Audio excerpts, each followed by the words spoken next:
আপনাদের কাছে জান্নাতের টিকিট বেচতে আসলে আপনারাও জান্নাতের টিকিট ধরে গরুর গাড়ির একটা টিকিট দিয়ে দেবেন।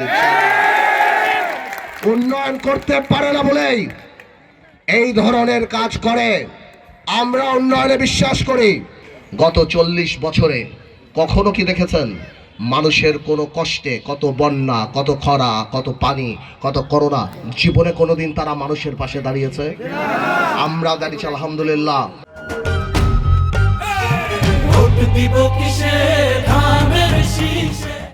এই বাপ্তাতে মরহুম নাজিউর রহমান মঞ্জু আমার পিতা এই গুচ্ছগ্রাম করেছেন। এই স্কুল আমার বাবার করা, হাজার হাজার টিউবওয়েল এই বাপ্তায় দিয়েছে। আমরা উন্নয়নে বিশ্বাস করি।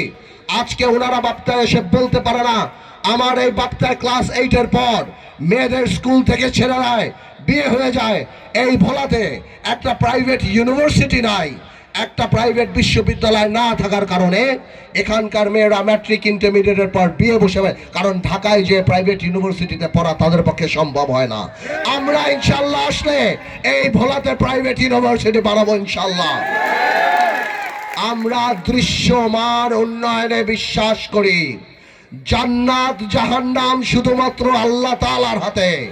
যেই ব্যক্তি জান্নাত জাহান্নাম নিয়ে কথা বলবে যে তুমি জান্নাতে যাবাইকে ভোট দিলে, সেই ব্যক্তি দাজ্জাল, সেই ব্যক্তি ফিতনা ছড়ায়। সেই দাজ্জাল এক সময় বলতো আমার এক হাতে বেহেশত, আমার এক হাতে দোজখ।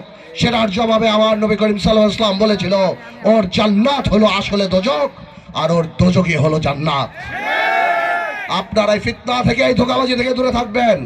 আমরা উন্নয়নে বিশ্বাস করি। এখানে যারা তরুণ সমাজ আছে তারা জানো না, 1987 সালে আমার বাবা যখন মন্ত্রী ছিল তখন মরহুম নেতা নাজিউর রহমান মঞ্জু এই ভোলার রাস্তায় যখন হাঁটতো আর উন্নয়ন তার পিছে পিছে হাঁটতো। যেখান দিয়ে যেত পানির কল লেগে যেত।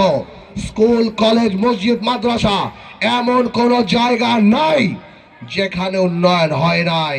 মনে রাখতে হবে আজকে জামাতের প্রার্থী যেখানে দাঁড়িয়ে, যে রাস্তায় দাঁড়িয়ে সমালোচনা করে, সেই রাস্তাটাও আমার বাবার করা।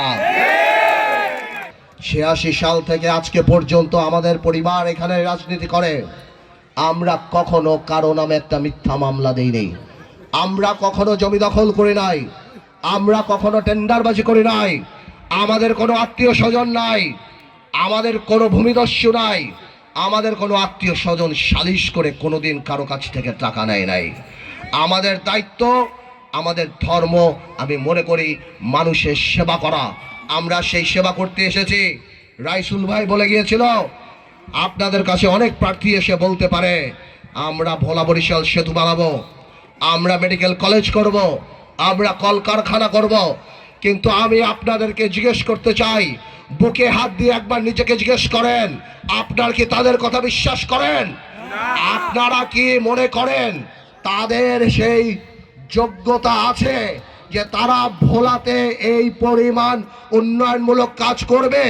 কখনোই তারা করবে না, কারণ ভোলার মানুষের আস্থা তাদের প্রতি নেই। আজকে এই যে ভোলার জামাত ইসলামী যারা, আমি পার্টিকুলারলি বলছি নির্দিষ্ট করে, ভোলায় যারা জামাত ইসলামী করেন, গত 40 বছরে কখনো কি দেখেছেন মানুষের কোনো কষ্টে, কত বন্যা, কত খরা, কত পানি, কত করোনা, জীবনে কোনোদিন তারা মানুষের পাশে দাঁড়িয়েছে? আমরা দাঁড়িয়েছি আলহামদুলিল্লাহ।